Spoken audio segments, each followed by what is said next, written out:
ఈరోజు ప్రగతిశీల ప్రవేశం విద్యార్థి సంఘ ఆధ్వర్యంలో ప్రత్యేకంగా బీసీ హాస్టల్ అనే హాస్టళ్లను తనిఖీ చేయడం విద్యార్థి సంఘం జరిగింది. ఈ తనిఖీ విషయంలో కూడా విద్యార్థుల్లో ఎలాంటి లోపం లేదని విద్యార్థులు చెప్తున్నారు.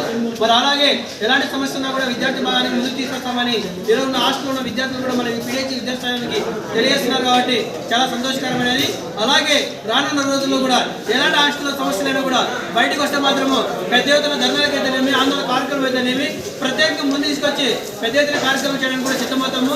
మరి ఈ రోజు ప్రభుత్వ హాస్టల్లో ఎలా ఉన్నాయో ఇలాంటి హాస్టల్ ఇంకా అభివృద్ధి కావాలని నేను కూడా ప్రగతిశీల ప్రజల విద్యార్థి సంఘం కోరుతున్నా. లేని పక్షంలో పెద్ద ఎత్తున ధర్నాలు కూడా కార్యక్రమం చేపడతామని పిహెచ్సి విద్యార్థి సంఘం తెలియజేస్తున్నా. ఈ రోజు ఇక్కడ ఉన్న ఆటలు కూడా విద్యార్థులు సక్రమంగా చూస్తున్నారని తెలుస్తున్నది. కాబట్టి చాలా సంతోషకరమైన విషయమే. ఈరోజు రాష్ట్ర వ్యాప్తంగా ఎన్నో హాస్టళ్లు పడిపోయినప్పుడు కూడా ఉన్న కొన్ని హాస్టళ్లు కూడా అభివృద్ధి కావాలనే ఉద్దేశంతో పిహెచ్సి విద్యార్థి సంఘం నేను కోరుతున్నా. ఒకటే ప్రభుత్వ హాస్టల్ ఎంతో అభివృద్ధి కావాలని మా పిహెచ్సి విద్యార్థి సంఘం అనేక రకాల పోరాటం చేసింది తెలియదు. కాబట్టి ఈ హాస్టల్ ఇంకా ఎంతో అభివృద్ధి కావాలని మీకు కోరుతూ ఈ కార్యక్రమం ఇంతటితో ముగిస్తున్నాం. నా పేరు తిరుమల పిహెచ్సి రాష్ట్ర నాయకులు.